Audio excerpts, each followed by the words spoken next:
आपको ये बता दें कि अपनी डीओबी डेट ऑफ बर्थ, उसके स्थान और उसके समय के साथ आप अपने जीवन में बहुत से बदलाव कर सकते हैं। पर क्या वास्तु के अकॉर्डिंग स्ट्रक्चर बनाने के बाद भी वास्तु ठीक रहेगा? तो 12 भाव के ऊपर ही सारी की सारी कैलकुलेशन। ये मृत्यु लोक में एक माँ का गर्भ ऐसा स्थान है, अगर सेम टाइम पे बच्चा जन्म लेता है तो सबके एक ही भाग्य का प्रेडिक्शन होता है, उनका भी अलग अलग। शुभ अवस्था में भी हो और आपके कर्म भी अच्छे हो। राक्षस था, उसने क्या किया था कि जब समुद्र मंथन हुआ, अमृत निकला, तो उसने देवताओं के बीच में जाकर के अमृत का पान कर लिया। चलो, तीरों की सैया पे थे, 105वें जन्म का पड़ता कि गाड़ियों के नंबर पर ज्यादा से ज्यादा ऑप्शन में जाते हैं, करोड़ों की गाड़ियों के नंबर लेते हैं, लाखों में मोबाइल के नंबर लेते हैं। तो कि ये जीवन में महत्वपूर्ण है या वैसे ही माता बगलामुखी तंत्र का बहुत बड़ा स्वरूप, पर लोगों ने आम बढ़ा दिया। मंदिर में जो पुजारी है बेचारा, उसको 5 आरती से ज्यादा कुछ नहीं आता। मेरी ये बात बड़ी रुखी भी लग सकती है किसी को कि गुणों का जो मिलान है ना, मैं इसको एक ना वहमबाजी इसमें ज्यादा है, वास्तविकता कम। और हर एक घरों में आजकल पितृ दोष का देखने को बहुत मिलता है। क्या पहले 13 दिन का पूरा कर्म करते थे जब किसी की मृत्यु हो जाती थी, क्या अब कोई वो पूरा कर्म करता है? वो जो श्रद्धापूर्ण भोजन श्राद्ध के निमित्त बनाया गया था, पंडित जी क्या करेंगे, उनको पैक करके खाएंगे थोड़ी ना। उन्होंने मंदिर में एक ड्राम रखा हुआ है, वो सब का मैं आपके चैनल के माध्यम से जरूर बताना चाहूंगा। जितने लोग आजकल ये ऑनलाइन पूजा के चक्कर में पड़े हुए। पॉजिटिव हो रहा क्या होता है, अगर कोई व्यक्ति उसको अपनाना चाहे तो कैसे उसको अपना सकता है? तो मैं कहता हूँ ये चीज कि कोई बाबा, कोई ज्योतिषी, कोई मौलवी, कोई तांत्रिक इस दुनिया में नहीं है जो आपको किसी भी चीज से सुख, सफल और असफल होने में निर्णय का तो सबसे बड़ा खेल है। आप समय पे निर्णय करेंगे तो आप सफल होगे, समय पे निर्णय नहीं कर। और ये लॉ ऑफ यूनिवर्स का निष्कर्ष है, निचोड़ है। लॉ ऑफ यूनिवर्स सारा आ गया इसमें कि जब आप किसी चीज को बहुत शिद्दत से चाहेंगे ना, तो पूरा ब्रह्मांड लग जाएगा आपको उसको देने में। कपड़ों का भी महत्व है, जैसे ये बोलते हैं कि संडे को ये कपड़े पहनने, मंडे को। रतन कभी भी, इस बात को ध्यान से सुन, रतन कभी भी ग्रह की स्थिति को नहीं बदलता। नमस्कार साथियों, हर व्यक्ति के जीवन में उतार चढ़ाव आते हैं और हर व्यक्ति उसकी समस्या को लेकर कहीं ना कहीं जाता है। लेकिन अगर आपको ये बता दें कि अपनी डीओबी डेट ऑफ बर्थ, उसके स्थान और उसके समय के साथ आप अपने जीवन में बहुत से बदलाव कर सकते हैं। अगर हम ज्यादातर देखते हैं कि कई लोग अपनी गाड़ियों का नंबर या अपने जो बिजनेस है उसमें बहुत ज्यादा परिवर्तन करते हैं। आप समझ ही गए होंगे मैं किस चीज की बात कर रहा हूँ, ज्योतिष की। तो हम आज ज्योतिष पर खुल के चर्चा करेंगे और चर्चा करने के लिए हमारे साथ जुड़े हैं करनाल आचार्य मन गौतम जी। आचार्य जी नमस्कार। नमस्कार, कैसे हो सर? मैं बहुत अच्छा हूँ। अच्छा, ज्योतिष है क्या? हम बेसिक से ही शुरू करना चाहेंगे। बिल्कुल, बहुत अच्छा प्रश्न आपका ज्योतिष के विषय में। और ज्योतिष क्या है? तिथि, वार, नक्षत्र, योग और करण जी। पंचांग जिसको कहते हैं, 5 इन चीजों से मिलकर के पंचांग बनता है। पंचांग ब्रह्मांड की संरचना को दर्शाता है और पंचांग की इस गणना के अनुसार ही हम किसी भी व्यक्ति के भाग्य की या फिर उसके फ्यूचर की प्रेडिक्शन कर सकते हैं। ये सब चीजें ज्योतिष के अंग हैं। आपने अभी तक कितने लोगों का चार्ट पढ़ा होगा अपने अब तक के करियर में? लगभग मैं कह सकता हूं कि 10,000 से ज्यादा चार्ट में पढ़ चुका हूँ। अच्छा जी। क्योंकि मेरी आयु लगभग 41 साल है और 20 वर्ष मुझे इस प्रोफेशन में हो गए, क्योंकि हम पुश्तैनी हैं वैसे भी। अच्छा। और मेरे परदादा, दादा, मेरे फादर, उसके बाद मैं अपनी 4थी पीढ़ी में इस काम को निरंतर कर रहा हूँ। तो 10,000 से ज्यादा चार्ट मैं आज तक पढ़ चुका हूँ। अभी आपको कितना टाइम होगा, कितने समय होगा मैक्सिमम? 20 साल? 20 साल हो गए मुझे लगता। अच्छा। तो इसकी कोई स्टडी होती है या कैसी है ये? बिल्कुल, पर्टिकुलर मेरी शास्त्री है, श्री जयराम विद्यापीठ कुरुक्षेत्र में है, ब्रह्म सरोवर के ऊपर ही, वहां से मैंने शास्त्री किया था। अच्छा। और फिर उसके बाद मेरा जो ज्योतिष आचार्य जो मैंने किया वो LBS दिल्ली, लाल बहादुर शास्त्री संस्कृत विद्यापीठ दिल्ली में है, वहां से मेरी ज्योतिष आचार्य है। तो विज्ञान में और ज्योतिष में इक्वालिटी होती है आपके हिसाब से? डेफिनेटली होती है। जो ज्योतिष है वो पर्टिकुलर विज्ञान का ही एक सिस्टम है। अच्छा जी। क्योंकि आप देखेंगे कि अगर पंचांग में एक छोटा सा एग्जांपल मैं आपको बताता हूँ, ज्योतिष की पूरी तरह ऑथेंटिसिटी अपने आप में। कैसे? पंचांग में लिखा गया कि सूर्य उदय इतने बजे होगा तो डेफिनेटली उतने बजे ही होगा। इससे अच्छा। और बड़ा एग्जांपल बताता हूँ। पंचांग में आज लिख दिया गया कि इस तारीख को इतने बजकर इतने मिनट पे सूर्य ग्रहण होगा या चंद्र ग्रहण होगा, तो डेफिनेटली उतने ही बजे होता है। बिल्कुल। तो ज्योतिष का और विज्ञान का तो आपस में परस्पर मेल है ही। लेकिन अगर हम कहें तो पुराना कौन, मतलब कौन सबसे पुराना, देखिए विज्ञान जो या आज ज्योतिष? का विज्ञान है ये तो सब मानते हैं कि आज का विज्ञान जो है वो ज्योतिष के मुकाबले बहुत छोटा है।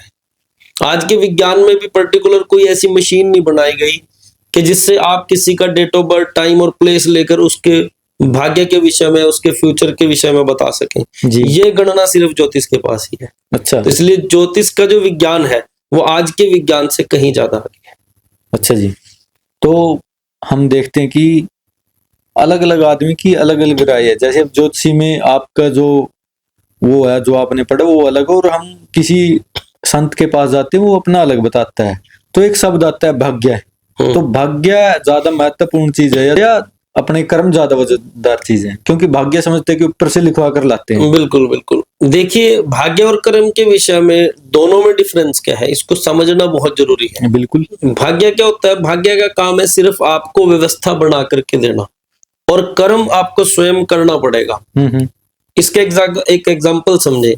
भाग्य का काम क्या था कि आपको अच्छे माता पिता, अच्छा परिवार मिला, उन्होंने आपको अच्छे स्कूल में एडमिट करा दिया। और कर्म क्या है? उस स्कूल में जाकर के पढ़े आप, वो कर्म है। अगर आपका भाग्य व्यवस्था तो ठीक मिल गई पर आपने पढ़ाई लिखाई नहीं की तो उसमें भाग्य भी क्या करेगा?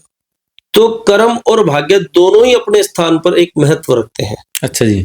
पर कर्म एक ऐसी चीज है, ऐसा शास्त्र कहता है कि पुरुषार्थी भाग्य की रेखाओं को बदल देते हैं। बहुत सारे ऐसे एग्जाम्पल हैं जिन लोगों की कुंडलियां, मैंने ऐसी बहुत सारी कुंडलियां देखी हैं कि उनकी कुंडली देखे तो लगता नहीं आदमी इस पोस्ट पे हो सकता है, इस लेवल पे हो सकता है। तो इसका कंक्लूजन मैं क्या कहूंगा कि कहीं ना कहीं कर्म भाग्य को मात दे सकता है। अगर आपके कर्म बहुत अच्छे हैं तो आप अपने भाग्य में परिवर्तन डेफिनेटली कर सकते हैं। पॉसिबल है? 100% पॉसिबल है। अच्छा, ऐसा कोई केस भी आया जिनके घर के स्ट्रक्चर की वजह से उनका नुकसान ही हो रहा हो, तो आपने देखो? और ज्यादातर आते भी हाँ, बहुत सारे ऐसे होते हैं। जैसे ये वास्तु का विषय है। वास्तु एक ऐसी कला है, इस पूरे ब्रह्मांड में 10 दिशाएं हैं और बहुत अच्छा 5 तत्वों का कहीं भी इनबैलेंस होगा। 10 दिशाएं, 4 तो हमने सुनी है। 10 दिशाएं हैं। ईशान कोण, कोणे भी हम इसमें ऐड करते हैं। अच्छा। हम नॉर्मल रूटीन में सिर्फ 4 दिशाएं गिनते हैं। 4 दिशाएं, 4 कोणे, एक पृथ्वी और एक आकाश। बिल्कुल। ये 10 दिशाएं होती हैं और 10 दिशाओं से अलग अलग तरह की एनर्जी रूटीन में हमारे ऊपर आती है। अब घर का स्ट्रक्चर अगर हम उस एनर्जी के अकॉर्डिंग बनाएंगे तो वो कहीं ना कहीं घर में पॉजिटिविटी भी लेके आएगा। अगर हमने अग्नि के कोने में जल कर दिया, जल के कोने में अग्नि कर दी, वो विरोध पैदा हो जाएगा अपने आप में। क्योंकि जैसे एक एग्जांपल बताएं तो ईशान कोण जल का कोना है और अग्नि का कोना कौन सा? अग्नि कोण है। अगर हमने इनको दोनों को उल्टा पुल्टा कर दिया तो कहीं ना कहीं एनर्जी इनबैलेंस होगी, और अगर वो इनबैलेंस जाएगी तो घर में सारी चीजें इनबैलेंस हो जाएंगी। फिर बहुत सारे लोग पर्टिकुलर हमसे क्वेश्चन पूछते हैं कि जी मैं जब भी अपने घर जाता हूं तो एक प्रेशर फील करता हूं, एक दबाव फील करता हूं। देखो, ज्योतिष, पुरोहित्य, वास्तु, ये जितने भी इस सिस्टम को देखने के तौर तरीके हैं, धर्म से जुड़ी जितने भी चीजें हैं, उन सब का निष्कर्ष क्या है कि हर चीज आपको नेगेटिव से पॉजिटिव की तरफ लेके जाती है। पूरा ब्रह्मांड 2 ही शक्तियों के अनुसार काम करता है, सकारात्मक और नकारात्मक। देवताओं की शक्ति और राक्षसी शक्ति। अब होता क्या है, जब भी हम ज्योतिष का ही एग्जांपल ले लो, हम किसी के भी ग्रह की शांति करें या फिर उसको कोई रत्न धारण कराएं, होता क्या है उसमें कि किसी व्यक्ति को नकारात्मक शक्तियों ने घेरा हुआ था। हमने क्या प्रयास किया, हमने ट्रीटमेंट क्या किया कि उसके जीवन में वो सब चीजें प्रयास कर दिए कि जो पॉजिटिव शक्तियों को बढ़ा दे, एनहेंस कर दे। अगर पॉजिटिव एनर्जी किसी की लाइफ में बढ़ेगी तो क्या होगा? सुख आएंगे, और अगर नेगेटिव एनर्जीज बढ़ेंगी तो क्या होगा? दुख। बहुत अच्छा। शक्तियां ही दोनों चीजों का कारण है। इसलिए घर के स्ट्रक्चर का बहुत फर्क पड़ता है, आप जहां रहते हैं, क्योंकि उस घर की पूरी वाइब्रेशंस आपको इफेक्ट तो करती ही करती हैं। बिल्कुल। और घर में भी क्या है, एक और बात इसमें ऐड करके बता दूं आपको, बहुत अच्छा, तो लोग घर को पूरी तरह वास्तु के अनुसार बना लेते हैं, स्ट्रक्चर हमने वास्तु के अकॉर्डिंग बना लिया, पर क्या वास्तु के अकॉर्डिंग स्ट्रक्चर बनाने के बाद भी वास्तु ठीक रहेगा? ये बहुत बड़ा क्वेश्चन है। अब रहना तो चाहिए वैसे। हाँ, देखें, क्योंकि घर में जो चीजों का रख रखाव है वो बहुत महत्वपूर्ण है आपके घर के वास्तु को ठीक रखने के लिए। अच्छा। जैसा कि लोगों ने क्या किया जी, आजकल घर में सदस्य है 2, कमरे 8, ठीक है, बहुत बड़े बड़े घर आजकल लोग बनाते हैं, एक दिखावा हो गया घर बनाना। हाँ बिल्कुल। ठीक है, तो 8 कमरों में टीवी लगे हुए हैं, वो चलते कभी नहीं है। म्यूजिक सिस्टम आपने घर में इतने खरीद के लगा दिए, वो चलते कभी नहीं है। अगर कोई भी वाद्य यंत्र आपके घर में बंद पड़ा है तो वो बहुत मात्रा में नेगेटिव एनर्जी को जनरेट करता है। अच्छा। तो इसलिए जरूरी नहीं है कि आपने घर वास्तु के अकॉर्डिंग बना लिया तो आपका घर का वास्तु ठीक हो गया, नहीं, उसमें रहन सहन, उसमें चीजों का रख रखाव, ये सब चीजें आपको ध्यान रखनी पड़ेंगी। बड़ा छोटी सी बात है, सब कहते हैं कि सबको पता है ये चीज कि दक्षिण में पैर करके सोने से भी नेगेटिविटी आती है। अगर आप अपने बिस्तर पर बैठकर भोजन कर रहे हैं और रात में उसी बिस्तर पे सो गए तभी नेगेटिविटी आती है। आपका रूम बहुत अच्छा, आपने बड़े पैसे लगा के उस कमरे को बनाया, पर आपके रूम को आपने मैनेज नहीं रखा, आपके कपड़े फैले पड़े हैं, आपके जूते इधर उधर पड़े हैं, तब भी पॉजिटिविटी नहीं आएगी। तो इसलिए खाली स्ट्रक्चर को वास्तु के अकॉर्डिंग करने से कुछ नहीं होगा, आपको अपना लाइफस्टाइल भी उस सिस्टम से बनाना पड़ेगा कि आप पॉजिटिव शक्तियों के संपर्क में रहें। वैसे नेगेटिव एनर्जी जो होती है, जैसे पैरानॉर्मल है, हम सीधी सी बात में कहते हैं भूत प्रेत वगैरह, ये ज्योतिष में है, ये मानते? देखो, डेफिनेटली मैंने सबसे पहले कहा कि दोनों शक्तियां ब्रह्मांड में विद्यमान है, पॉजिटिव भी और नेगेटिव भी। वो तो डिपेंड करता है कि आपका आचरण कैसा है, आप कैसी शक्तियों को ग्रहण करना चाहते हैं। एक व्यक्ति रात को झूठे बिस्तर पे सो गया, अब इसका लॉजिक क्या है, रात्रि काल में जब सब शांत होता है तो ब्रह्मांड ज्यादा एक्टिवेट होता है। इसीलिए तो कहते थे, पुराने बुजुर्ग क्या कहते थे कि बाहर मत जाना रात को, भूत आ जाएंगे, ये आ जाएगा, वो आ जाएगा। अगर आपका बिस्तर जब आप सो रहे हैं बहुत साफ सुथरा है जी, आपके कमरे में कोई अच्छी फ्रेग्रेंस है, आप रात को नहा के सोए हैं, तो क्या होगा, यूनिवर्स से पॉजिटिव एनर्जीज आपकी तरफ अट्रैक्ट होंगी। आपने बिस्तर के सिराने कोई झूठे बर्तन रखे हुए हैं, आप गंदे कपड़ों में सोए हुए हो, आपके कमरे में दुर्गंध है, तो क्या होगा, नेगेटिव एनर्जी आएगी। एनर्जी कभी भी अपनी मर्जी से ट्रांसफॉर्म नहीं होती, जैसा वातावरण होगा वैसी एनर्जी आपको इफेक्ट करेगी। सीधी सीधा मतलब ये है कि एनर्जीज का विचरण टोटल आपके हाथ में है।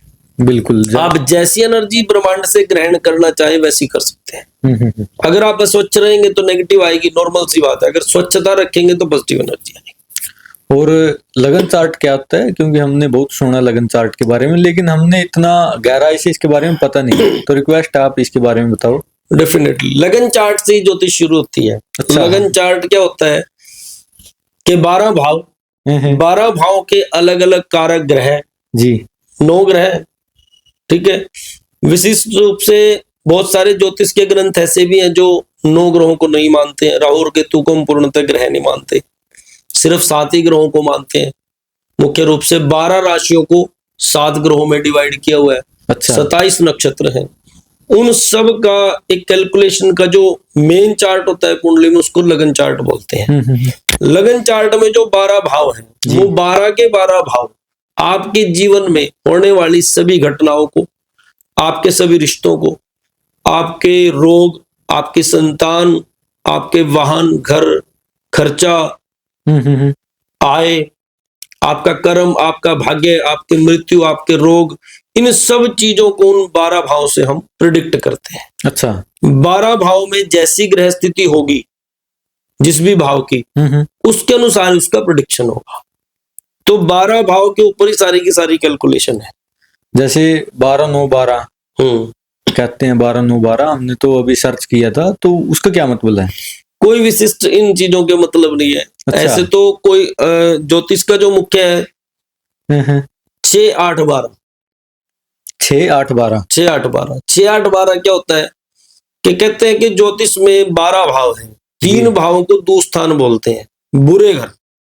अच्छा। जैसे पूरे ब्रह्मांड में और आदमी के जीवन में पॉजिटिव और नेगेटिव एनर्जी का स्थान है, ऐसे ही आपकी कुंडली में भी 3 भाव ये मान सकते हैं कि नेगेटिव एनर्जी के हैं। 3 भाव आपको दोष देते हैं। छठा भाव ऋण रोग शत्रु, अष्टम मृत्यु का भाव है, 12वां भाव खर्चे का है। जितने लोगों की कुंडली में 12वें भाव में कोई पर्टिकुलर कोई ऐसा अशुभ ग्रह बैठ जाए तो मेंटली डिप्रेशन में चले जाते हैं लोग। अच्छा। क्योंकि आय और व्यय को मैनेज ही नहीं कर पाते जीवन में। ये बड़ी सबसे बड़ी व्यथा है। तो इसलिए 6-8-12 को दुस्थान मानते हैं और ये बहुत प्रभावित करते हैं। ऐसा भी कहते हैं कि 6, 8 और 12 के स्वामी जो ग्रह इन भावों के लॉर्ड है, वो किसी भी भाव में जाके बैठ जाए तो नुकसान कर देंगे। अगर छठे का स्वामी किसी दूसरे भाव में जाके बैठ गया तो नुकसान करेगा। बैठते कैसे हैं ये? ग्रहों का विचरण चलता है। जैसे हम डेट ऑफ बर्थ लेते हैं किसी जी। डेट ऑफ बर्थ लेने का मतलब क्या है? जब भी हमारे पास कोई आया, हमने कहा कि जी पर्टिकुलर आपके एक डेट ऑफ बर्थ चाहिए, टाइम हमें एग्जैक्ट चाहिए, कितने बज के कितने मिनट पे हुआ था, उसमें 10-15 मिनट आगे पीछे भी नहीं चलेगा। ऐसा क्यों पूछते हैं? क्योंकि इस पूरे मृत्यु लोक में एक माँ का गर्भ ऐसा स्थान है जहां आपको ग्रहों के रेज इफेक्ट नहीं करती।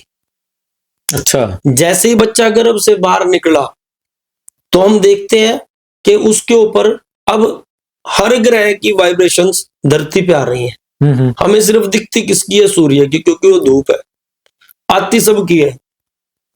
जब कोई बच्चा पैदा हुआ तो उस समय कौन ग्रह किस एंगल से उसको अपनी लाइट दे रहा था, और जैसे जैसे उन ग्रहों के एंगल थे, मतलब कि जिन जिन भावों में वो ग्रह बैठे थे, उसके अकॉर्डिंग ही फिर उसके भाग्य का जो है वो प्रेडिक्शन किया जाता है। अगर सेम टाइम पे लगभग कुछ किलोमीटर के दायरे में किसी की कोई बच्चा जन्म लेता है तो सबके एक ही भाग्य का प्रेडिक्शन होता है, उनका भी अलग अलग होता है? ये बहुत अच्छा क्वेश्चन है आपका, क्योंकि आप तो कह रहे हैं सेम टाइम में अलग अलग जगह हो जाए। 2 जुड़वा बच्चे पैदा हो जाए तो उनका कैसे करेंगे? फिर तो वैसे देखें तो सेम ही होना चाहिए। सेम नहीं होता। अच्छा, क्यों? सेम हो ही नहीं सकता। 2 आदमियों का भाग्य भविष्य कभी भी सेम चलता ही नहीं। आपकी जानकारी में भी बहुत सारे जुड़वा लोग होंगे, हो सकता है, हाँ। पर दोनों सिमिलर तो नहीं है। बिल्कुल ठीक है ना? क्योंकि जब भी 2 जुड़वा बच्चे पैदा होते हैं, उनका प्रिडिक्शन करने के कई सारे ज्योतिष में तरीके हैं। कुछ कहते हैं कि पहले बच्चे का जो लगन है वो हम तीसरे भाव से देखेंगे। अच्छा। तीसरा भाव भाई का होता है। कोई कहता है कि हम जो उसके बाद पैदा हुआ उसका लगन से देखेंगे। तो ये प्रेडिक्शन उनकी दूसरे तरीके से देखनी पड़ती है, सिमिलर कभी किसी का नहीं हो सकता।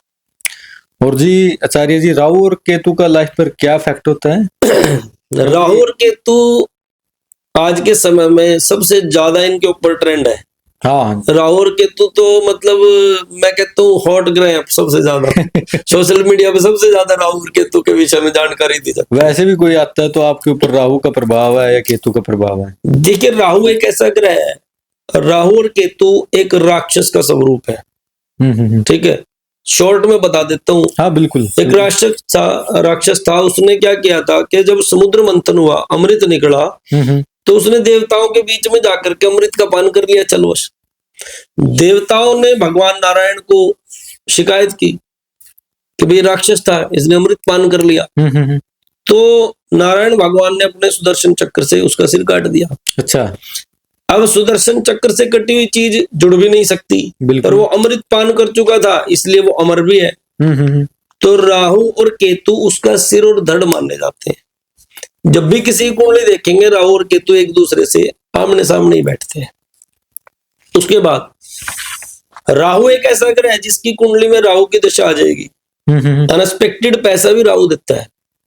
आपने देखा होगा किसी की जिंदगी में लॉटरी लग गई, आदमी एकदम से अमीर हो गया, एकदम से पैसा आना, तो राहु करता है। उसके बाद राहु खराब क्या कर सकता है? जितनी भी अनस्टेबिलिटी है लाइफ में, अस्थिरता, वो राहु क्रिएट करता है। राहु व्यक्ति को कभी भी स्टेबल माइंड रहने नहीं देता। नहीं, ये जैसे एकदम से पैसा आना, ये राहु कब करता और समस्याएं आनी ये कब जब करता है? हाँ, जब कुंडली में राहु शुभ अवस्था में हो, अच्छा। शुभ अवस्था में भी हो और आपके कर्म भी अच्छे हो, तब तो वो पॉजिटिव इफेक्ट देगा। और अगर कुंडली में राहु आपका अशुभ है जी, और कहीं ना कहीं आपके कर्म भी खराब है, तो क्या होगा? फिर वो अपना अशुभ फल देगा। राहु को क्या मानते हैं? धुआं। राहु धूम्रवर्ण है। तो कुछ लोग ऐसे होते हैं जिनकी कुंडली में वो बेऐब होते हैं, उनका कोई ऐब नहीं होता, पर जैसे ही राहु आएगा वो कहीं ना कहीं उनको ड्रिंक पे, स्मोक पे अट्रैक्ट करेगा। स्मोकिंग करना शुरू कर देंगे लोग, क्योंकि धुआं प्रोड्यूस करना शुरू कर देगा वो आदमी, क्योंकि कुंडली में राहु आ गया। और राहु एक ऐसा ग्रह है जिसकी दशा में बहुत सारे ऐसे पर्टिकुलर भावों में अगर राहु आ जाए तो आदमी के ऊपर तंत्र मंत्र के दोष भी बड़ी जल्दी होते हैं। फिर अच्छा, आदमी तंत्र शक्तियों की तरफ अट्रैक्ट होता है। पर्टिकुलर जैसे एक एग्जांपल से बता देता हूं, 8th हाउस में अगर राहु किसी का आ जाए तो आदमी का इंटरेस्ट तंत्र शक्तियों में बढ़ जाता है। वो इंस्टेंट जाता है अपनी लाइफ में कुछ ना कुछ, तो वो क्या करेगा? तंत्र मंत्र की शक्तियों की तरफ अट्रैक्ट हो जाएगा। ऐसे देवताओं की पूजा करना शुरू कर देगा जो उग्र स्वरूप के देवता है, भैरव जी, महाकाली। और चलो शिव जी का तो सभी करते हैं। शिव जी का तो, शिव एक ऐसे देवता है जो सात्विक और तामसिक दोनों स्थितियों में पूजनीय है। इसलिए राहु एक ऐसी चीज है जो कहीं ना कहीं तंत्र की तरफ अट्रैक्ट भी करता है, अनस्टेबल करता है लाइफ को। Particular theme of the story यही है कि राहु केतु कोई भी आए आपके कुंडली में, अगर आपके कर्म अच्छे हैं तो वो कर्मों के साथ जुड़ के ही आपको प्रभाव देगा, वैसे नहीं देगा। और आचार्य जी, शनि महादश और 7.5 क्या होता है? 7.5 क्या होता है कि शनि 12वें भाव से विचरण करना प्रारंभ जब करता है तो प्रथम 2.5 वर्ष का समय लगता है, वो उसको प्रथम ढैया कहते हैं। फिर वो जब दूसरे भाव में गोचर करेगा, दूसरी राशि में, फिर क्या होगा? उसका सेकंड पार्ट, दूसरा ढैया आ जाएगा। फिर क्या होगा? जब वो उससे जाएगा फिर 2.5 वर्ष का फिर समय लगेगा, उसको तीसरा ढैया। 2.5 वर्ष के 3 चरण है। और शनि का नाम सुन के लोग घबरा जाते हैं कि भाई शनि की दशा आ गई थी। ऐसा नहीं है। शनि भी एक ऐसा ग्रह है कि जिसके ऊपर आ जाए उसको दिनों में राजा बना देता है। अच्छा, पर शनि किसका देवता है? शनि कानून का देवता है। ऐसा कहते हैं कि शनि ग्रहों में कानून का देवता है, वो आपके आचरण अनुसार फल देगा। अगर शनि की दशा आप पे चली हुई है, आप वैसे तो शनि मंदिर जा रहे, शनि के 50 उपाय कर रहे हो पर्टिकुलर, पर आपका आचरण अच्छा नहीं है। मैक्सिमम लोग एक ब्लंडर मिस्टेक करते हैं, क्या? कि शनिवार को शराब पिएंगे, सैटरडे पार्टी होती है, सैटरडे नाइट बनाएंगे लोग। और शनि को मांस, मदिरा और परिस्त्री दोनों से परहेज है। अगर शनि किसी का चल पड़े और मांस, मदिरा, परिस्त्री के संयोग में वो चल रहा है व्यक्ति, उसका जीवन कभी सुखी नहीं हो सकता। शनि कहता है कि अगर मेरे से सुख फल लेना है तो आचरण अच्छा रखना पड़ेगा। अगर शनि के समय में शनि की कृपा चाहिए तो आपको आचरण अपना बहुत अच्छा रखना पड़ेगा। नहीं तो शनि आपको राजा भी बना सकता है, रंक भी बना सकता है, दोनों चीजें। मतलब इस पूरे आपके जो भी ये पॉडकास्ट है हमारा, इसमें पूरे में एक मैसेज मेरा जरूर रहेगा कि कहीं ना कहीं ग्रह की स्थिति कोई भी चल रही हो, आपके कर्मों की प्रधानता फिर भी है। अच्छा, आपके कर्म अच्छे होने बहुत कहीं ना कहीं मैटर करते हैं। आपके कर्म अगर अच्छे नहीं है, आपके ऊपर किसी ग्रह की दशा चल रही हो, आप बुरा ही भुगतोगे। अब नहीं भुगतोगे तो आगे भुगतने पड़ेंगे। भीष्म पितामह से ज्यादा तो महान नहीं कोई हो सकता। गंगा के पुत्र थे, महान तपस्वी थे। जब तीरों की सैया पे थे, 105वें जन्म का फल था। 105वें? हाँ, 105वें जन्म का फल था वो। अच्छा जी। इसलिए कर्म का फल रुकता नहीं, अच्छे का भी भुगतना पड़ेगा, बुरे का भी भुगतना पड़ेगा, चाहे फिर वो सोमो कर्म क्यों ना हो। बिल्कुल बिल्कुल। और जी न्यूमरोलॉजी, क्योंकि आजकल देखते हैं कि गाड़ियों के नंबर पर ज्यादा से ज्यादा ऑप्शन में जाते हैं, करोड़ों की गाड़ियों के नंबर लेते हैं, लाखों में मोबाइल के नंबर लेते हैं। तो कि ये जीवन में महत्वपूर्ण है या वैसे ही ये चल रखा है? देखिए, मैं आपको एक चीज बताता हूँ। ज्योतिष की आड़ में ही बहुत सारे ऐसे तरीके भी चल रहे हैं कि जिनकी कोई ऑथेंटिसिटी नहीं है। मैं ऐसा उनकी ऑथेंटिसिटी नहीं मानता, मेरा अपना राय है। अच्छा। क्योंकि न्यूमरोलॉजी में कोई लिटरेचर नहीं है, कोई यूनिवर्सिटी न्यूमरोलॉजी पढ़ाती नहीं है, ठीक है। 10 राइटरों ने गिन के 10 किताबें लिख दी, उनसे एक नए शास्त्र का निर्माण हो जाएगा, ऐसा नहीं है। तो ये ठीक तो है। लेकिन ज्यादा चलो हुए फिर भी बहुत ज्यादा चीजें प्रभाव करती नहीं है, कुछ चीजें वही है। एक बार प्रेमानंद महाराज जी के एक वीडियो में मैंने सुना था कि कई बार कुछ चीजें तुक्का लग जाती हैं और आदमी सोच लेता है नहीं नहीं तो इन्हीं के करने से हो गया, नंबर बदलने से ही हो गया।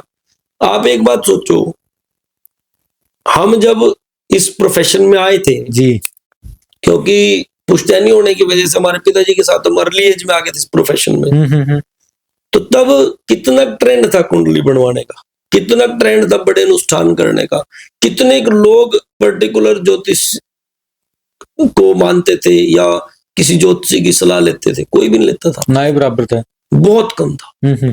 ये तो अब जितना जितना लोगों में इच्छा शक्ति बढ़ती चली गई और लोग कर्महीन हो गए। आज का व्यक्ति क्या चाहता है कि करना कुछ ना पड़े, बस कल ही कहीं से 2 करोड़ रुपया आ जाए।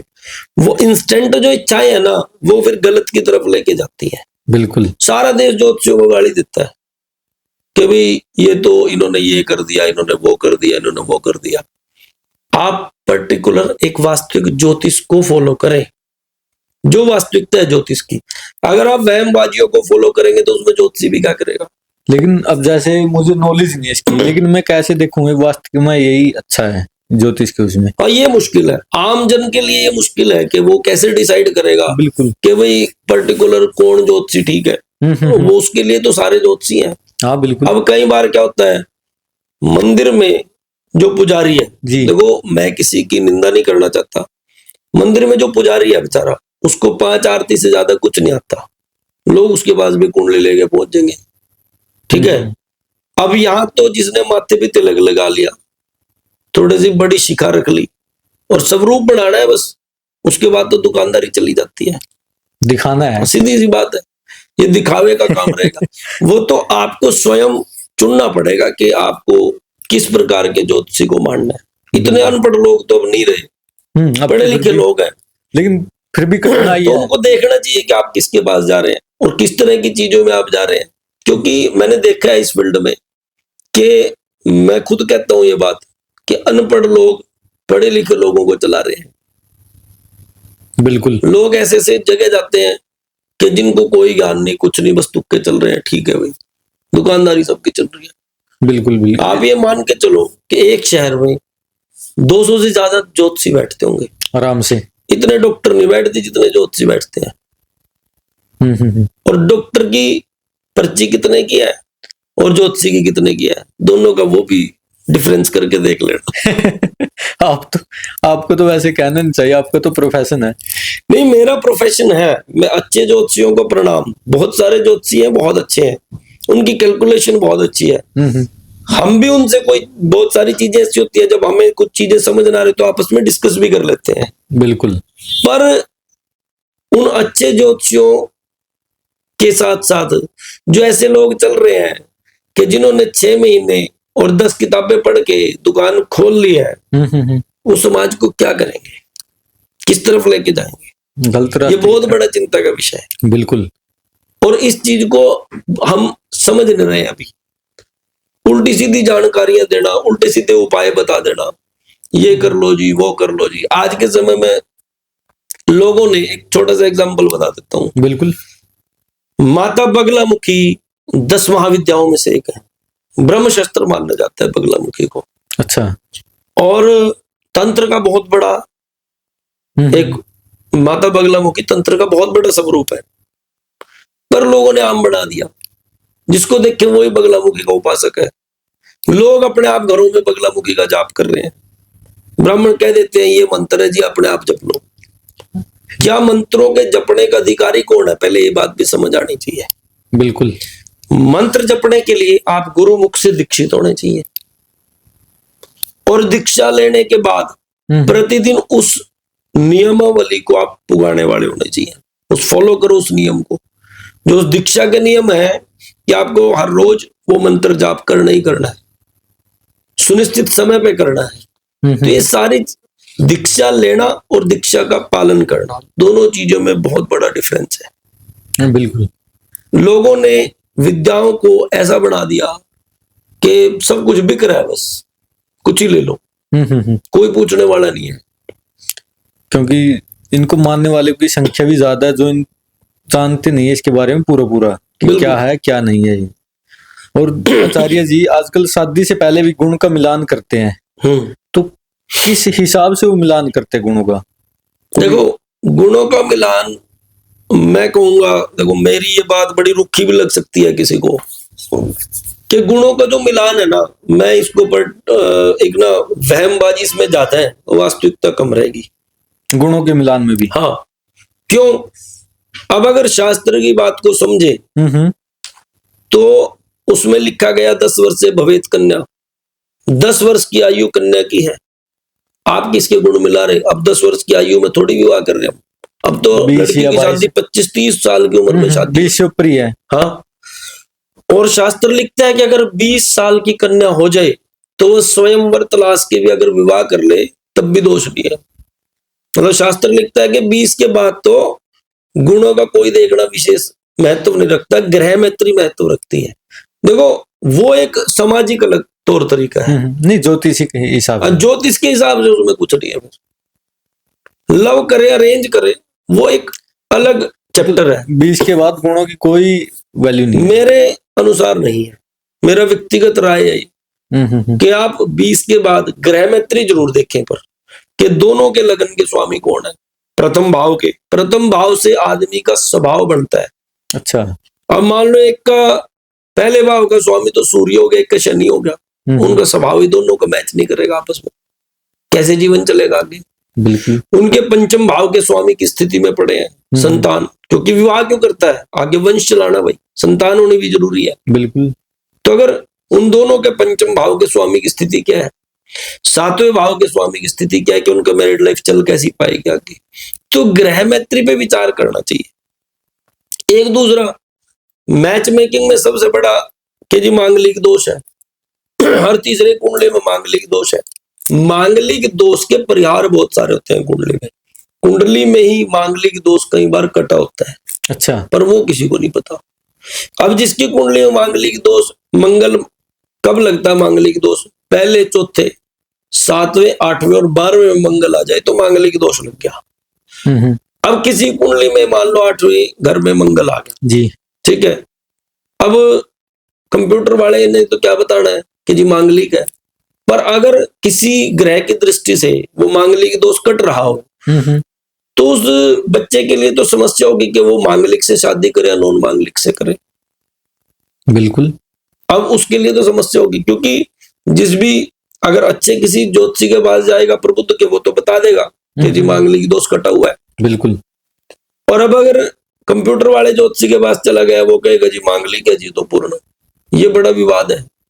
तो इसलिए अगर मांगलिक दोष का कोई कट गया है, किसी प्रकार का परिहार है, तो वो बच्चे की शादी नॉन मांगलिक से ही होनी चाहिए। अच्छा, हाँ, और हर एक घरों में आजकल पितृदोष का देखने को बहुत मिलता है। क्या होता है पितृदोष वैसे?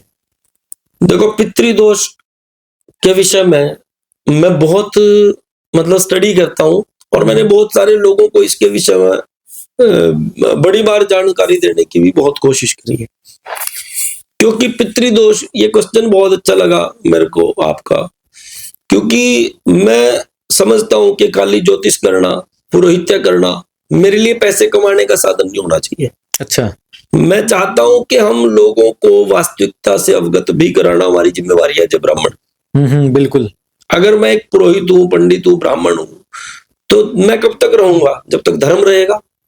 और अगर लोग धर्म ही भूल गए तो हमें कौन पूछेगा कल? बिल्कुल। तो धर्म का प्रचार भी हमारा काम है। पितृदोष क्या है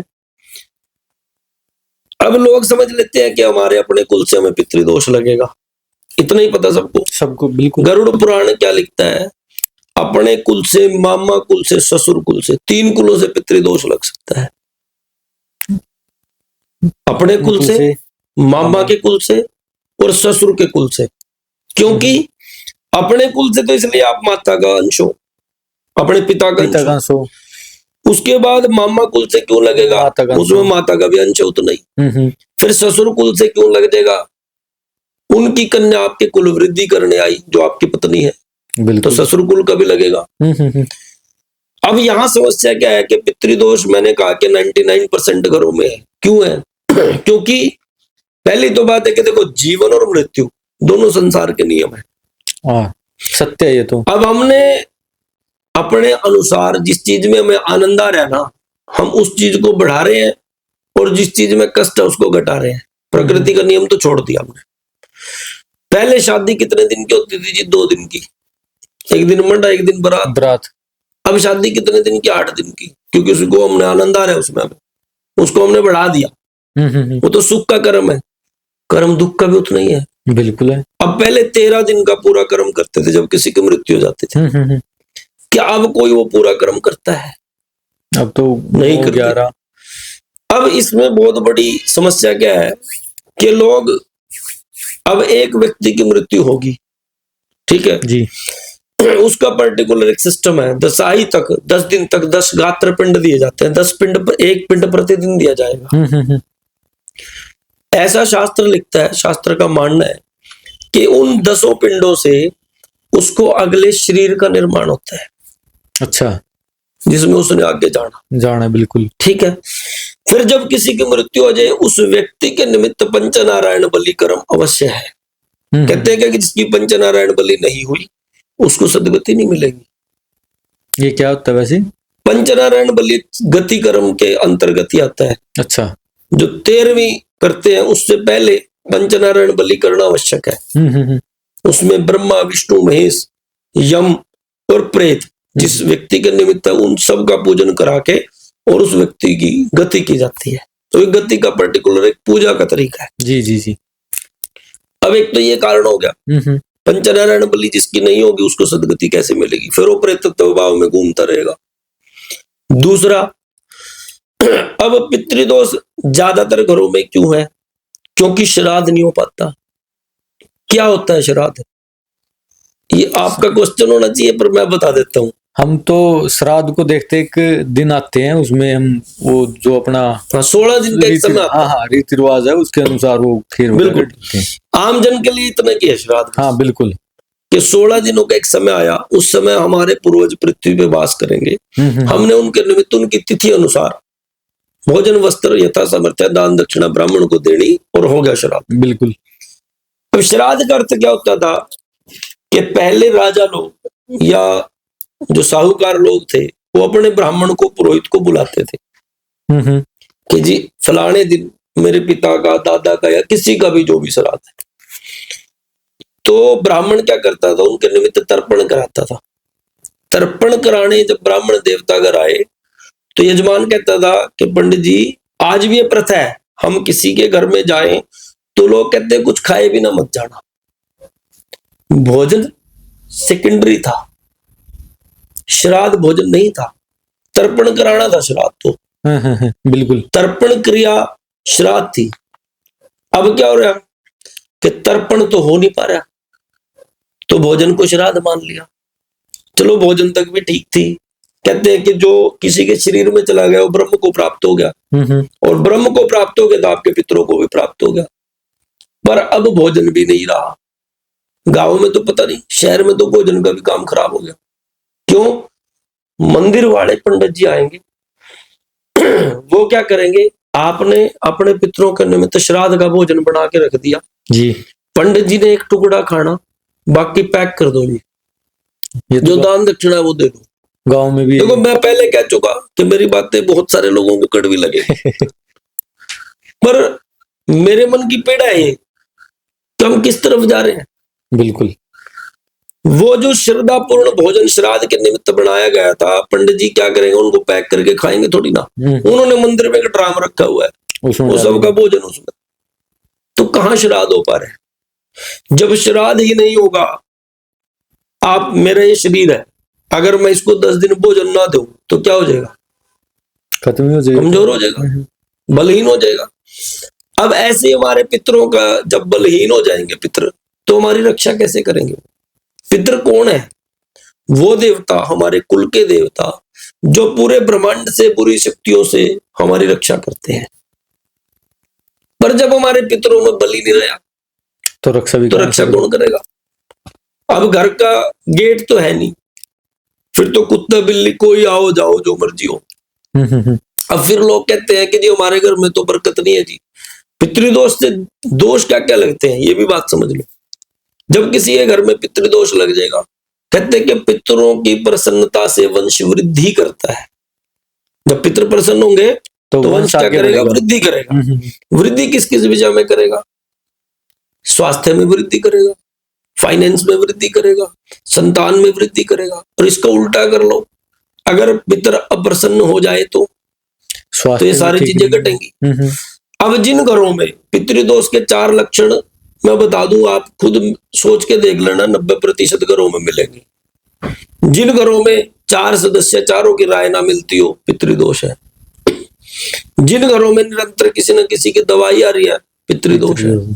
जिन घरों में बच्चे बैठे, उनकी शादियां नहीं हो रही, लड़के लड़कियां, पितृदोष है। ठीक है जी। और जिन घरों में फाइनेंस मैनेज नहीं हो पा रहा, वो पितृदोष है। ये तो लगभग 99% घरों में है। और पितृदोष का सबसे सरल उपाय भी बता देता हूँ। हाँ बिल्कुल, ये जरूरी है, बिल्कुल सरल। अब श्राद्ध में आप जबरदस्ती पंडित जी तो पैदा करने से रहे, कहीं साल में जब भी एक बार वो पितरों का समय आए, श्राद्ध पक्ष आए, तो अपने पितरों का निमित्त किसी विद्वान ब्राह्मण को लेकर के जाओ और गंगा इत्यादि किसी भी तीर्थ पर जाकर के यथा समर्थ है उनके निमित्त पिंडदान और श्राद्ध का भोजन इत्यादि वहां दान करो। अच्छा, हाँ। और अगर कोई व्यक्ति हर अमावस्या जाना शुरू कर दे तो उसके तो चमत्कार ही बढ़े। मेरे बहुत सारे ऐसे यजमान हैं जिनको मैंने इस लाइन पे लगाया। क्यों? क्योंकि सबसे निकटतम देवता हमारे पितृदेव है। अगर किसी के घर में पितरों का दोष है ना, देवता उसकी पूजा स्वीकार नहीं करते। ये बात 100% सत्य है। अच्छा, सबसे पहले पितरों का स्थान है, पितरों का स्थान है, सबसे निकटतम देवता पितृदेवता है हमारे। तो पितरों को सबसे पहले पूजो। मेरे बहुत सारे ऐसे यजमान हैं जिनको मैंने इस लाइन पे लगाया। मैं स्वयं भी, मेरा एक नियम है, मैं हर चतुर्दशी को हरिद्वार चला जाता हूँ। अच्छा, अमावस्या की सुबह अपने पितरों का तर्पण करता हूँ, गंगा स्नान करता हूँ। और इस लाइन के चलते देखो, कोई भी चीज है, जब आप समाज को जगाना शुरू करेंगे, एक दिन में कोई नहीं जागेगा। एक दिन में एक व्यक्ति जागेगा, 2 जागेगा, पर समय के साथ साथ वो जागृति आएगी किसी दिन। बिल्कुल। अच्छी लाइन पे लगाने के लिए समय तो लगता है, पर उसके परिणाम बहुत अच्छे हैं। आज 10-15 लोग ऐसे हैं जो मेरे साथ हर अमावस जाते हैं, वो भी वही क्रिया करते हैं, उनके घर में बड़े सुख है। मैं कहता हूँ कर्म करो, कर्म वास्तविक तरीके से करो। पखंडबाजियों में कुछ नहीं रखा कि ये कर लो जी, वो कर लो जी। आपने ब्राह्मण को, अब लोग फंसते का है, वो भी बता देता हूँ। लोग आज की डेट में ट्रेंड का हो गया, हमारे यहाँ तो ठीक है, फिर भी मेट्रो सिटीज में क्या ट्रेंड है, वो कहते हैं पंडित जी पैसे ले लो, पूजा आप ही कर देना। लेते भी हैं, ये चला हुआ है। ऑनलाइन पूजा हो जाती है। हाँ बिल्कुल हो जाती है ना। दूसरे देश में कि जी आप फोटो भेज दो, नाम भेज दो, बंदा अमेरिका बैठा है, पूजा यहाँ होगी। मैं कहता हूँ अमेरिका वाले बंदे की पूजा यहाँ हो सकती है, पर उसके लिए उसके घर का कोई सदस्य चाहिए, उसका माँ बाप, भाई बहन कोई तो हो जो उसके निमित्त संकल्प दे और फिर उसके निमित्त जो भी हवन पूजा पाठ है उसमें सम्मिलित हो। बिल्कुल। जब तक ब्राह्मण आपसे संकल्प ना ले, ब्राह्मण आपके निमित्त कुछ नहीं कर सकता। मैं आपके चैनल के माध्यम से जरूर बताना चाहूंगा, जितने लोग आजकल ये ऑनलाइन पूजा के चक्कर में पड़े हुए ना, सब फ्रॉड है। कुछ नहीं मिल रहा इनसे, कोई प्राप्ति नहीं होनी। अगर पैसों से भगवान प्रसन्न होते तो एक से एक धनी लोग पड़े, भगवान तो नहीं के घर न रह लेते। हाँ बिल्कुल, फिर गरीब की क्या। जब तक आपकी स्वयं की भावनाएं पूजा पाठ से नहीं जुड़ी है, कोई पूजा पाठ आपको कुछ फल नहीं दे सकता। क्योंकि पुरोहित कहता है भावो विद्यते देवा, देव लोग मन के भाव से प्रसन्न होंगे। भावपूर्ण तो आपने एक फूल भी अर्पण कर दिया ना, वो अलग लेवल की चीज होगी फिर। और अगर भाव नहीं है ना, सिर्फ दिखावे के लिए लोग, चाहे आप सोना चढ़ा दो तो भी कुछ प्रसन्न नहीं बढ़ना उससे। बिल्कुल। मन का भाव जब तक जिस पूजा में आपका कनेक्टिविटी नहीं है तो कुछ नहीं मिलना। और मैंने जीवन में ऐसे ऐसे चमत्कार देखे हैं इस छोटे से अपने कार्यकाल में। हमारे काम में तो 20 साल का कार्यकाल भी कम माना जाता है, जिंदगियां लग जाती हैं शास्त्रों को पढ़ने में। आज भी हम रोज पढ़ते हैं, तब लोगों को ठीक रास्ते पे चला पाते हैं। बिल्कुल। आसान नहीं है। हमने इस अपने छोटे से कार्यकाल में ऐसे ऐसे चमत्कार देखे कि आज पूजा संपन्न हुई और कल ही व्यक्ति को आराम मिल गया। मेरे पास बहुत सारे ऐसे लोग हैं, मतलब उनकी, किसी ने मुझे कहा था कि आप जो लोगों के आपके बहुत अच्छे रिजल्ट्स हैं उनकी वीडियोस बना के सोशल मीडिया पर डालो। मैं कहा जी मुझे प्रसिद्धि नहीं चाहिए, मुझे ऐसी आवश्यकता ही नहीं है। मैं तो चाहता हूं कि लोग पर्टिकुलर खुद इन वास्तविक चीजों पे आए और चमत्कार को नमस्कार है, बाकी सब बेकार है। और कर्म करें तो उसका फल निश्चित मिलेगा ही मिलेगा। अगर हम कर्म कर दें तो उसका फल निश्चित है, बिल्कुल, चाहे पॉजिटिव हो चाहे नेगेटिव हो, डेफिनेटली उस हिसाब से फल है। बिल्कुल। और जी लास्ट में एक क्वेश्चन है, जो ये पितृदोष है ये केवल हिंदू धर्म में क्यों होता है? ये क्वेश्चन बहुत अच्छा है। देखो, जिस धर्म सभ्यता को हम मानते हैं उसी के दोष गुणों में लगते हैं। अच्छा। सबकी धर्म सभ्यता के अनुसार अपने अपने उपचार है। अब सिखों में कोई और दो तरीके हैं। मैंने बेवजह हुआ, आप सिख धर्म के बहुत सारे लोग हैं जो वहां पिंडदान करते मिलेंगे आपको। मुस्लिम्स का भी कुछ अपने धर्म के अकॉर्डिंग है, क्रिश्चियंस का भी अपने धर्म, सबके अपने धर्म के अकॉर्डिंग कुछ ना कुछ व्यवस्थाएं हैं। ऐसा नहीं है कि ये चीजें सिर्फ आपको हिंदुओं को ही लग रही हैं। सबके अपने धर्म के अनुसार सबका कोई ना कोई तौर तरीका जरूर है। बिल्कुल। और लास्ट क्वेश्चन मेरा ये है कि पॉजिटिव ऑरा क्या होता है? अगर कोई व्यक्ति उसको अपनाना चाहे तो कैसे उसको अपना सकता है, अपना और एक पॉजिटिव कर सकता है? ये क्वेश्चन तो आपका मेरा फेवरेट क्वेश्चन है।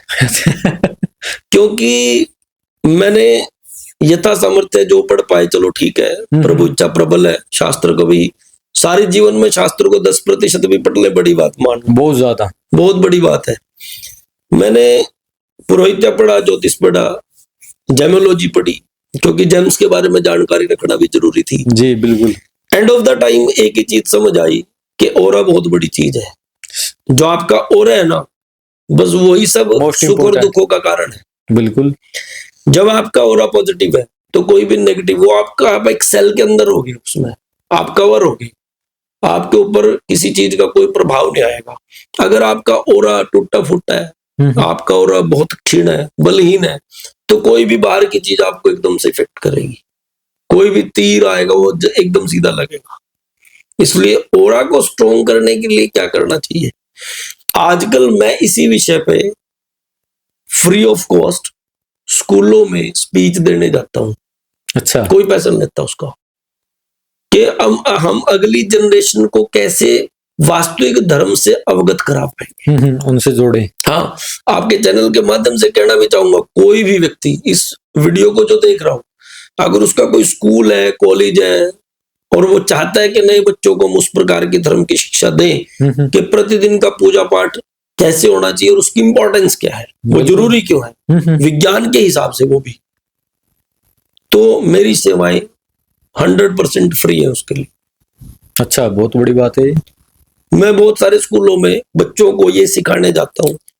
अब समझने की बात है कि पूजा पाठ जरूरी क्यों है, क्या जरूरत है पूजा पाठ करने की, समझने। दो चीजों से हम जीवित हैं, एक आत्मिक बल, एक शारीरिक बल। शारीरिक बल किससे मिलता है? भोजन से, खान पान से। वो तो हम 3 टाइम खा रहे, और स्वाद आ जाए तो 5 टाइम भी खा लें। है, कोई मित्र प्यारा आ गया, 1-2 बार और खा ले, और ज्यादा हो जाए, उसका कोई लिमिट नहीं। और आत्मिक बल किससे मिलता है? आत्मिक बल मिलेगा जब हम यूनिवर्स से पॉजिटिव एनर्जी अट्रैक्ट करेंगे उससे। और पॉजिटिव एनर्जी कैसे अट्रैक्ट होगी? पूजा पाठ, ध्यान, योग, मेडिटेशन। अब ये मंत्र क्या है, क्या होता है मंत्र? बहुत सारे ऐसे मंत्र है जिनके कोई अर्थ भी नहीं है। एंग हरिंग क्लिंग, क्या अर्थ है इसका? ये सुनने में तो ज्यादा मिलते हैं वैसे नहीं। शब्दों की एक ऐसी कलेक्शन, वर्ड्स की एक ऐसी कलेक्शन, जुड़ाव शब्दों का एक ऐसा जो पॉजिटिव वाइब्रेशंस को पैदा करता है। अच्छा, तो इसलिए पर्टिकुलर अगर आप चाहते हैं, मैं कहता हूं कि मेरे तरीके से आप 40 दिन फॉलो कर लें, आप कहेंगे जी मेरी तो आत्मिक बल ही ऐसा बढ़ गया, मेरा कॉन्फिडेंस ही ऐसा हो गया। ये तो मोस्ट इम्पोर्टेंट है, फिर करके देखेंगे। देखो, हमारे घरों में एक ब्लंडर मिस्टेक होती है कि एक आसन रखते हैं हम लोग। पहले तो समझे कि आसन क्यों रखना चाहिए, क्या जरूरत है आसन रखने की पूजा करते समय। पहले तो कच्ची धरती होती थी, मिट्टी लगने का डर था। आज तो फर्श बड़े सुंदर है, बड़े अच्छे पत्थर लगे हुए हैं, घर में इटालियन मार्बल लगा हुआ है, तो वहां तो मिट्टी भी नहीं है, फिर भी आसन रखने की क्यों जरूरत है। और आसन किस चीज का बहुत अच्छा है? सबसे श्रेष्ठ आसन माना गया कुशा का।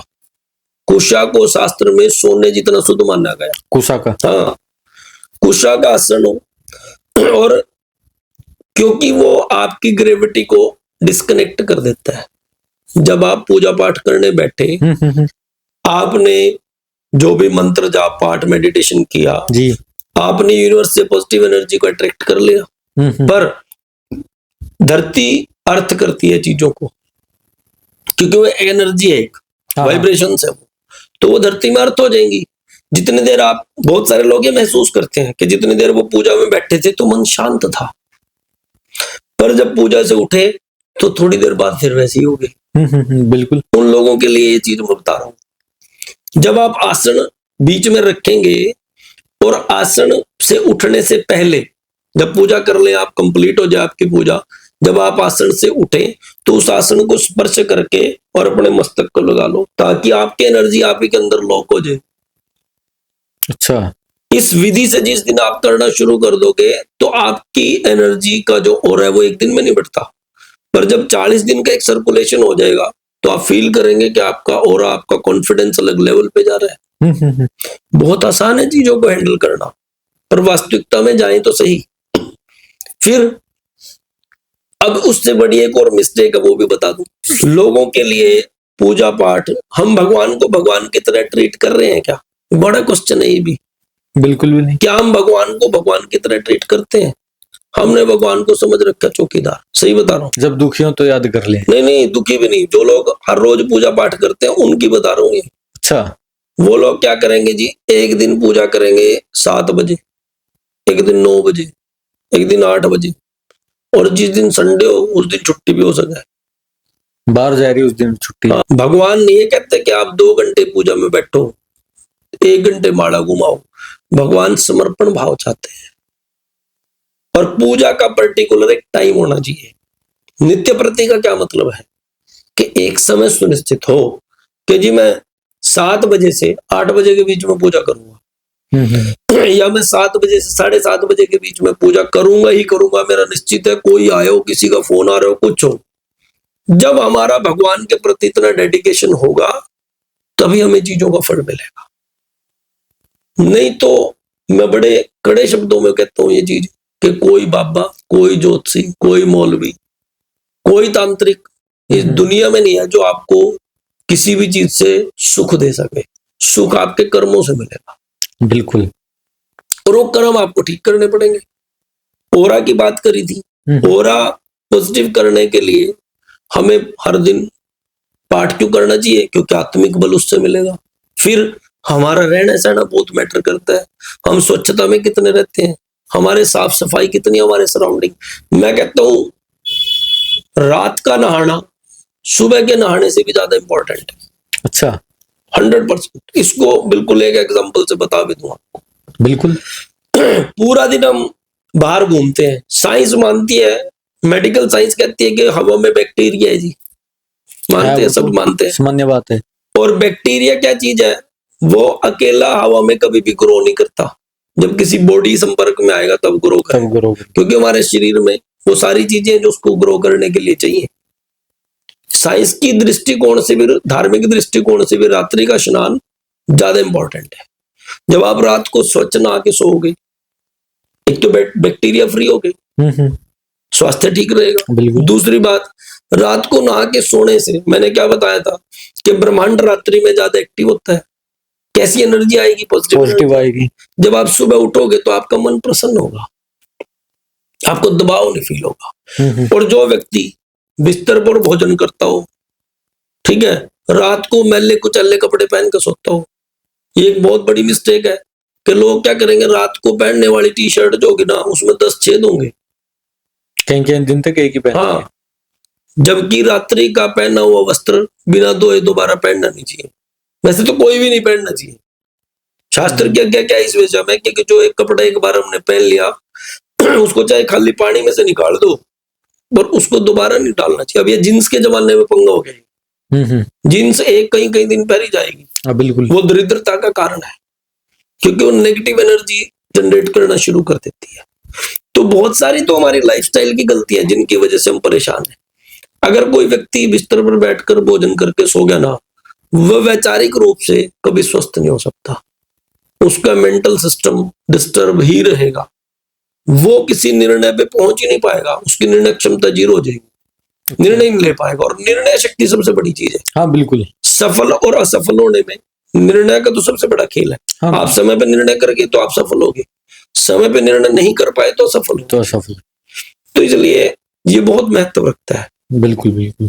और एक और चीज इस चीज में ऐड करके आपको बता देता हूँ, वो भी आज सारा ज्ञान ले लो जो भी है। हाँ मेरी कोशिश रहती है ज्ञान जब आए तो सारा दे दो फिर। बिल्कुल। मैनिफेस्टेशन, मैनिफेस्टेशन क्या होता है? आपने एक शाहरुख खान की फिल्म देखी होगी, उसमें शाहरुख खान का एक डायलॉग है, शायद शाहरुख खान की, पता नहीं कौन सी हीरो की है वो, कि जब आप किसी चीज को शिद्दत से चाहें तो पूरी कायनात उसको मिलाने में लग जाती है। एक फिल्म का डायलॉग है ये, है ना? और ये लॉ ऑफ यूनिवर्स का निष्कर्ष है, निचोड़ है। लॉ ऑफ यूनिवर्स सारा आ गया इसमें कि जब आप किसी चीज को बहुत शिद्दत से चाहेंगे ना, तो पूरा ब्रह्मांड लग जाएगा आपको उसको देने में। और एक बड़ा इजी उपाय बता देता हूं आज आपको, सारे ग्रहों के उपाय सारे इकट्ठे बता दूं एक ही बार। जब भी आप सुबह उठो जी, उत्तर अभिमुख हो जाओ, क्योंकि उत्तर दिशा को आकर्षण की दिशा मानते, उत्तर दिशा देती है हमें। अच्छा। नॉर्थ फेस होकर के जो भी आप बनना चाहते हो, एक रिलैक्स लंबी सांस लेके, अगर हो सकता है तो 3 बार प्राणायाम कर ले। प्राणायाम किसी को नहीं आता उसको भी छोड़ दो, ज्यादा टेक्निकल में नहीं जाएंगे। उत्तर अभिमुख होके एक लंबी सांस ले, अपनी बॉडी को रिलैक्स करें, बिल्कुल रिलैक्स मोड पे बैठ जाओ। चाहे आप सीधी टांगे करके बैठे, आप चौकड़ी मार के बैठे, कैसे भी बैठ जाओ जो आपको रिलैक्स लग रहा है उस समय पे। कंफर्ट जोन में बैठ के, और जो आप बनना चाहते हैं सिर्फ वो फील करना है। यूनिवर्स में मैसेज छोड़ना है कि मैं राजा हूं। जब आप यूनिवर्स में वो मैसेज छोड़ना शुरू कर देंगे ना कि मैं राजा हूं, मैं राजा हूं, मैं राजा हूं, तो वो यूनिवर्स में गया मैसेज आपको राजा बना देगा। ये 100% है। अच्छा जी। 100% इसका इफेक्ट है। पर ये सब चीजें वो है जो एक दिन में फल नहीं देती। आज का इंसान उड़ हुआ का है, उसको इंस्टेंट चाहिए सब कुछ। पेशेंस रखना पड़ेगा। हाँ, कि आज पंडित जी माड़ा फेरे और बस कल ही 2 करोड़ की लॉटरी कल ही लगे। ऐसा कोई तरीका नहीं है कहीं भी। जो लोग इन चक्रों में पड़े हुए वो सबसे ज्यादा भ्रमित है, और सबसे ज्यादा गलत फिर उन्हीं के साथ होता है। फिर वही लोग कहते हैं कि ज्योतिषियों ने, पंडितों ने, बापियों ने जी लूट लिया जी, ये कर लिया जी, वो कर लिया जी। भाई जल्दी कुछ नहीं हो सकता, फल तो आपके कर्म के हिसाब से मिलेंगे। तो उसको आराम से चलो, पेशेंस रखो लाइफ में। बिल्कुल। और वैसे सोचते तो बहुत है लेकिन मिलता नहीं है, तो इसका भी कोई कारण है? देखो, अब सभी सोचते हैं कि मेरे पास पैसा हो, मेरा अच्छी लाइफस्टाइल हो में नहीं सोचना उसको। मैनिफेस्टेशन का भी एक रूल है। अच्छा। जो आप बनना चाहते हैं उसको वर्तमान में फील करना है। भाई मैं हूं इस समय। तो तब चलेगा। हो तो बहुत सारी दुनिया सोच रही, बिस्तर में पड़े पड़े आदमी ये सोचता है कि मैं तो करोड़पति हो जाऊं, तो वो बात हो जाएगी कि भाई मृग से सोए हुए शेर के मुख में मृग स्वयं तो प्रवेश नहीं करता। कर्म तो करना पड़ेगा। कर्म की गहनता तो मैं पूरे पॉडकास्ट में सबसे ज्यादा बताई मैंने आपको। हाँ बिल्कुल। कर्म करे बिना कुछ नहीं मिलना। मैं कहता हूँ ज्योतिष क्या है, आपका पहला क्वेश्चन था, उसी पे एंड करेंगे। हाँ बिल्कुल। कि ज्योतिष है क्या? ज्योतिष सिर्फ एक मार्गदर्शक है। ज्योतिष से सिर्फ आप ये समझ सकते हैं कि मुझे इस समय में ये करना चाहिए, नहीं करना चाहिए। ज्योतिष का काम आपके जीवन में गाइड की तरह है, सिर्फ चलना तो आपने है, कर्म खुद करने। ज्योतिष का काम है सिर्फ रास्ता दिखाना। वो उसको रास्ता दिखाने तक रखो, वो आपके कर्म नहीं बदल सकता या आपके सुख दुख नहीं बदल सकता। सिर्फ आपको तो उससे तो ये पता चल गया जी। अब एक बात समझो, मौसम विभाग का काम क्या है कि जी ये बताना कल बारिश होगी जी। बारिश को तो नहीं रोक सकते आप, छतरी ले सको, बिल्कुल। बस ज्योतिष का काम इतना ही है। ये होगा आपको, हाँ, बस आप इससे कैसे अपने आप को कितना बचा सकते हो वो आप देख सकते हैं बस। बिल्कुल। अपने इष्ट कृपा से, अपने गुरु की कृपा से, कोई पूजा पाठ से, कोई दान पुण्य से, वो आपका कष्ट कितना कम हो सकता है या आप उससे कैसे बच सकते हैं, बस इतना ज्योतिष गाइड कर सकती है आपको। कर्म आपने स्वयं ही करना है। बिल्कुल। कोई ऐसा तरीका नहीं कि 200 किलोमीटर दूर बैठे पंडित जी आपके नाम की माला फेर दें और आपका हो गया जी। वो मैं बता चुका कि बिना संकल्प दिए ब्राह्मण आपके निमित्त कुछ भी कर रहा है तो वो गलत है, उसमें बिल्कुल भी मत जाओ। बिल्कुल। और जी लास्ट क्वेश्चन है मेरा, ये बीच में ऐड कर देंगे वैसे।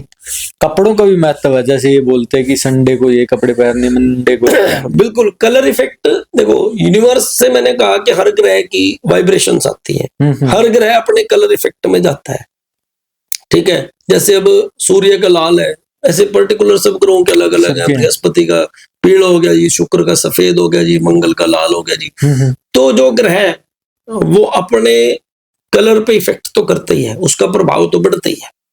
अब कलर इफेक्ट के साथ साथ एक क्वेश्चन आपने पूछा नहीं पर मैं बता देता हूँ। हाँ बिल्कुल। अब लोग रत्नों में भी जाते हैं, रत्न के ऊपर हमने पूरे पॉडकास्ट में एक क्वेश्चन नहीं किया आज, पर ये जरूरी है। सोच रहे मैं बता देता हूँ फिर भी। अब लोग क्या करते हैं जी, महंगे महंगे रत्न डाल लेंगे, 2-2 लाख रुपए के रत्नों की कोई लिमिट नहीं है। रत्न तो कहीं से कहीं तक जा सकते हैं, रत्नों को तो अमूल्य कहा गया। अब आपने सपोज करो जी 2 लाख रुपए का नीलम डाल लिया या कोई भी रत्न डाल लिया, वटेवर कुछ भी डाल लिया। रत्न सिर्फ एक बॉडी, एक डिवाइस है। ये पंखा एक डिवाइस है, जब तक इसमें करंट नहीं आएगा तो पंखा चलेगा क्या? नहीं चलेगा। नहीं चलेगा। रत्न भी सेम यही है, रत्न एक डिवाइस है, जब तक उसको प्रतिष्ठित करके जागृत करके नहीं पहना जाए वो कुछ नहीं देगा। अच्छा, उसका भी नियम है। हाँ, उसका भी नियम है। अब बहुत सारे लोग हैं जो लोगों को रत्न तो बता देते हैं पर उनको खुद नहीं पता कि वो रत्न जागृत कैसे होगा। अब बिना जागृत किए आपने कोई रत्न डाल लिया, उसका तो नफा नुकसान। बिल्कुल। रत्न जब तक जागृत न हो तब तक लाभ नहीं देता। फिर रत्न डालने का कंसेप्ट क्या है? अब जागृत कैसे करें? चलिए डालने के कंसेप्ट में नहीं, जागृत कैसे करें भी पूछ लो। जागृत करने के निमित्त प्रत्येक ग्रह का, जिसका भी ग्रह का वो रत्न है, उसकी पर्टिकुलर एक जप संख्या है। उतनी संख्या में उसका जप करा करके रत्न को सामने रख के और उसका षोडशोपचार पूजन करके तब उसको जागृत करके डलवाया जाए, प्रतिष्ठित करके डलवाया जाए। फिर रत्न डालने का कंसेप्ट क्या है? अब बहुत ये बड़ा आज के समय में बड़ा ज्यादा जरूरी समझने वाली चीज है। रत्न का कंसेप्ट क्या है? रत्न कभी भी, इस बात को ध्यान से सुनना, रत्न कभी भी ग्रह की स्थिति को नहीं बदलता, ना उसके टेस्ट को चेंज करेगा वो। रत्न का काम है ग्रह की एनर्जी को एनहेंस करना, अच्छा, बढ़ा देना। अब एक ग्रह आपकी कुंडली में नेगेटिव इफेक्ट दे रहा है, नकारात्मक फल दे रहा है, वो नीच का है, वो शत्रु है या बुरा फलदायी है, वो कहीं ना कहीं किसी भी हिसाब से, और आपने उसका रत्न डाल लिया तो क्या होगा? अब उसका बल तो बढ़ेगा। बिल्कुल। तो उससे संबंधित चीजें भी बढ़ेंगी, वो नेगेटिविटी बढ़ेगी, पॉजिटिविटी तो नहीं बढ़ेगी। बिल्कुल। इसलिए रत्न किसका डालें कि जो ग्रह आपकी कुंडली में आपके लिए शुभ फलदायी हो और अगर उसकी डिग्री कहीं कम है। अब डिग्री क्या है? 30 डिग्री टोटल एक ग्रह की वैल्यू मानते हैं हम ज्योतिष में। अच्छा, मोटा मोटा हिसाब समझ लो। 10 डिग्री से नीचे ग्रह बाल अवस्था का, 20 डिग्री से ऊपर बूढ़ा हो गया। जिसकी डिग्री 10 और 20 के बीच में है उसका रत्न डालने की आवश्यकता ही नहीं है। बहुत सारा तो यही बड़ा ड्रामा चल रहा है। एक गिलास पानी का भरा हुआ है, क्या उसमें और पानी डल सकता है? बिल्कुल। जो ग्रह ऑलरेडी पावरफुल बैठा उसका रत्न डालने से होगा क्या? उसका रत्न डालने से क्या होगा कि ज्वेलर को पैसे मिलेंगे, इससे ज्यादा कुछ नहीं होगा। किसको? ज्वेलर को पैसे मिलेंगे जिससे वो रत्न खरीदा जाएगा, उसके पैसे बनेंगे, उससे ज्यादा कुछ नहीं होना। तो रत्न डालने का कंसेप्ट दुनिया, मैंने खुद देखो कितने सारे रत्न डाले हुए हैं, पर रत्न डालने का कंसेप्ट बहुत सारे लोगों को नहीं पता कि जो ग्रह आपके कुंडली में पॉजिटिव इफेक्ट देता हो और अगर उसकी डिग्री कम है, उसकी डिग्री एनहेंस करना चाहें तब डालें। तो रत्न डालो। जो ऑलरेडी डिग्री में पूरा बैठा या नेगेटिव इफेक्ट दे रहा है तो उसका रत्न डालना क्यों भाई?